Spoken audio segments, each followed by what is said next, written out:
between July 31st and August 8th, how many interviews did you conduct related to the alleged collusion between Russia and the Trump campaign?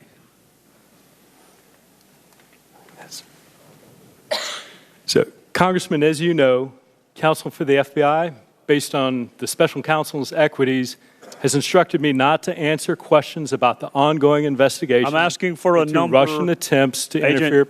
Agent Strzok, I'm asking for a number. I haven't gotten to the names. How many people had you interviewed between the beginning of it on July 31st and August the 8th? It's an 8-day time period. We're a week into an investigation. How many people had you interviewed? Congressman, I understand your question. I appreciate it, and I would very much like to answer.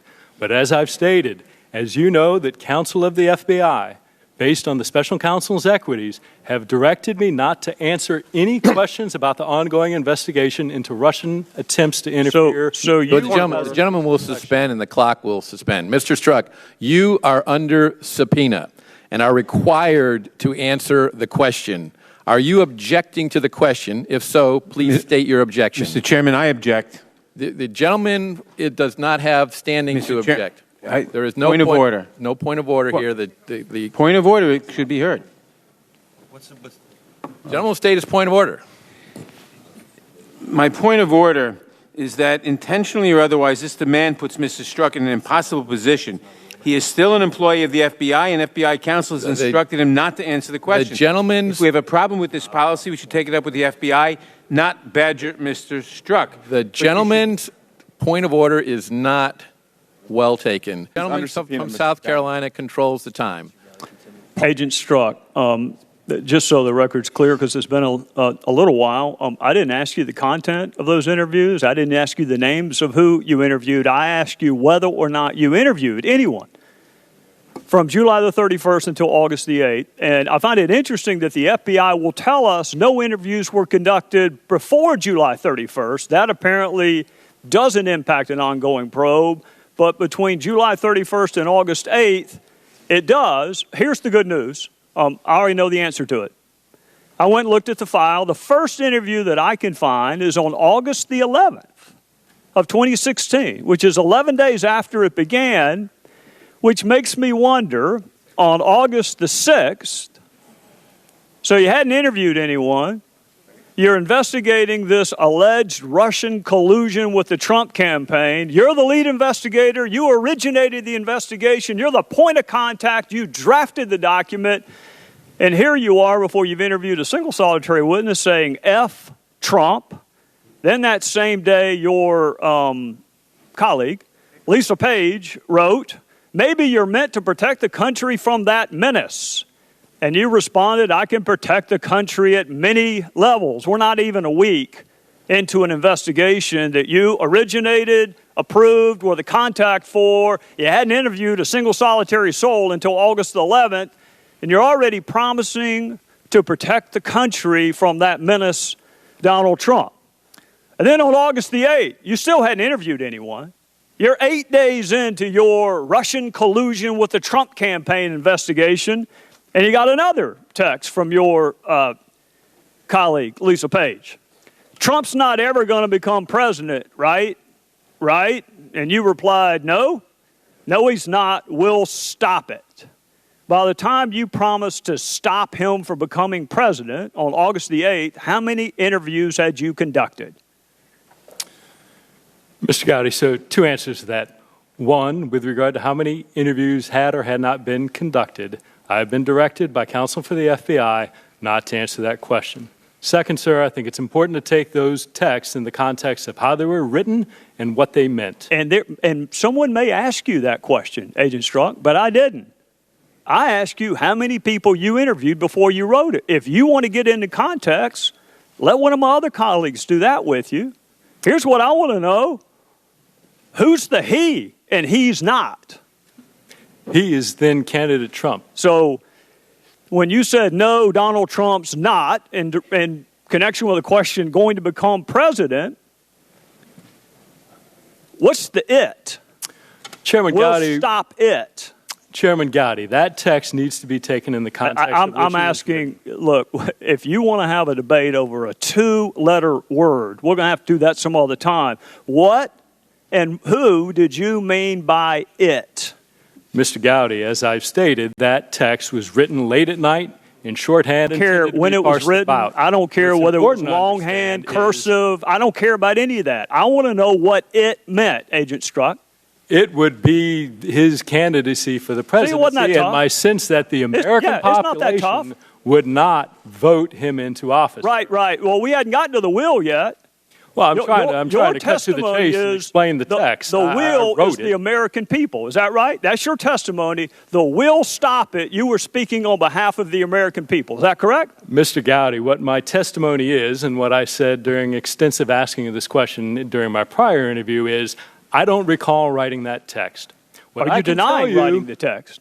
What I can tell you is that text in no way suggested that I or the FBI would take any action to influence the candidacy of Agent Strzok. That is a fantastic answer to a question nobody asked. Yeah, Mr. Gowdy, you asked what I meant. My question to you is Chairman, the the will. witness going to be permitted to answer the question being posed? Gentleman will suspend. After the conclusion of Mr. Gowdy's questions, if there is a question that he has not had the opportunity to answer, he will be given additional time to do that. The witness will. We look forward to that. Mr. Gowdy's now, and he will not be interrupted by others. So your testimony. His time has expired, Mr. Chairman. Your testimony. By 2.5 minutes.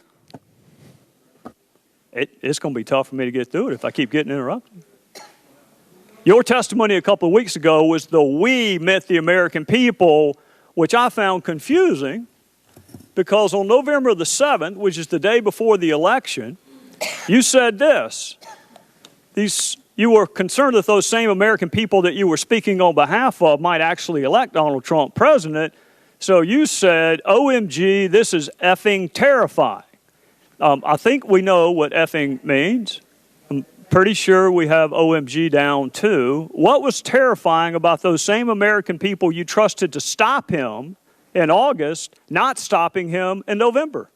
What was so terrifying about that, Agent Strzok? Mr. Gowdy, I do not have a copy of the transcript. We have not been provided that transcript. It's your text. It's not the transcript. It's your text. Mr. Gowdy, what I would say in that is, one, I was not referring to the American electorate at all. The American electorate I respect in their decisions, and their right to vote is absolutely a cornerstone of our democracy. So at no time did I insult or call into question the judgment or the power of the American electorate. What I was expressing in that text is my personal belief and my personal sense of how I saw and what I believed in the potential upcoming administration. And see, that's what I find so confounding, because in August you blamed the we on the American people, that the American people would stop it, because you don't want it to be you and Lisa Page. Mr. Chairman, and you don't want it to be the FBI. Are we not given 5 minutes to answer questions? We have indulged this harassment 9 minutes. The chair, the Judiciary and the Oversight Committee. I thought the gentlewoman will suspend. The chair, in agreement with the ranking members of both committees, agreed that there would be liberality in the questioning by the chairman and the ranking members of each committee. The gentleman will continue. What I find confounding, and Mr. Chairman, we expect that liberality on every one of our questionings. What I find confounding, Agent Strzok, is you were counting on the American people. That was the we you referenced in August when you said, we'll stop it. But the American people didn't stop it. He actually won. So then we go to March of 2017, and you're already talking longingly about him resigning. And then we go to the day that Special Counsel Mueller, well, before we go to that, that's March of 2017. March of 2016, you wrote, God, Hillary should win 100 million to 0. And I'm assuming Hillary would be former Secretary of State Hillary Clinton? That's correct. All right. In March of 2016, weren't you investigating her for potential mishandling of classified information? We were. Had you interviewed her yet? No. Had you interviewed more than 30 other witnesses that wound up being interviewed? I would have to check the case file, but I'll take your representation. Well, if she had said something incriminating in your interview that took place months later of her, would she have won 100 million to 0 then? Likely not, no. Well, then why wouldn't you wait until the investigation was over before you have her the nominee and winning a general election against an opponent that hadn't even been named yet. 100 million to 0, Agent Strzok? That's how bad she should win? Mr. Gowdy, those personal expressions of my observing the political process of the presidential primaries had no bearing on my actions of any investigation, to include the investigation of Secretary Clinton. You couldn't think of or anybody else. Sir, you couldn't think of a single person that would not vote for Hillary Clinton for president? 100 million to 0, Agent Strzok? Sir, that was clearly hyperbole, which I... Well, let's say it was hyperbole. Let's divide it by 10. How about we say it was hyperbolic and divide it by 10? 100 million divided by 10, I'm pretty sure is 10 million. 0 divided by 10 is still 0. You couldn't think of a single solitary person that was going to vote for her for president before you interviewed her and while you were supposed to be investigating her. Congressman, clearly that's not the truth. Clearly I could envision millions of Americans who are likely and did vote for then candidate. Well, you wrote it. My point, sir. Did you write it? Did you write that text? I did write that, sir. Okay. Were you under duress? Political expression engaging in hyperbole. Were you under duress? Asked and answered over and over again. The gentlewoman will suspend. The gentleman from South Carolina controls the time. All right, we're going to go into one other time period. May 17th, 2017, Bob Mueller is appointed. Your friend Jim Comey's been fired. He's already leaked the memos to his law professor friend, and Mueller is special counsel. Do you remember how long it took for you to start talking about impeachment after Bob Mueller was appointed? I don't, sir. 1 day. 1 day. And you were talking about impeachment. And for anyone who may have missed it the day after his appointment, Agent Strzok, you did it again 5 days later. Now, how many interviews had you done as part of the special counsel team within the first 5 days of his appointment? Sir, again, same answer as before. I can't get into details. Right, and the answer is also the same. It's 0. No interviews had been done. I don't know if that's true or not. No interviews had been done by August the 8th when you're talking about stopping him and how terrifying it would be for him to win and how you can protect the country. And no interviews had been done before you're talking about impeachment of the president. But no wonder Chairman, Bob Mueller kicked you off of the investigation, Agent Strzok. My question is, if you were kicked off when he read the text, shouldn't you have been kicked off when you wrote them? Not at all. Well, it wasn't the discovery of your text, Mr. Strzok. It was the existence of your bias that got you kicked off. No, Mr. Gowdy, it wasn't. I do not have bias. My personal opinions in no way. Well, then why did you get kicked off? Why did you get kicked off?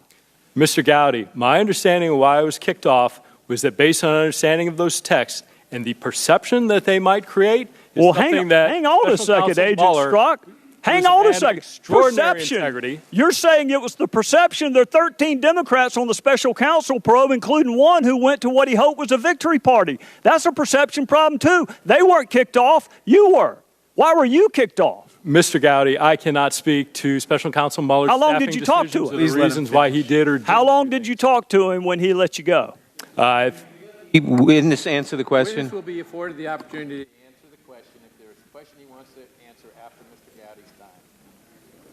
My recollection, it was a short meeting, somewhere between 15 to 30 minutes, probably around 15 minutes. And your testimony is Bob Mueller did not kick you off because of the content of your text. He kicked you off because of some appearance that he was worried about. Sure. My testimony, what you asked and what I responded to, was that he kicked me off because of my bias. I'm stating to you it is not my understanding that he kicked me off because of any bias, that it was done based on the appearance. If you want to represent what you said accurately, I'm happy to answer that question, but I don't appreciate what was originally said being changed. I don't give a damn what you appreciate, Agent Strzok. I don't appreciate having an FBI agent with an unprecedented level of animus working on 2 major investigations during 2016.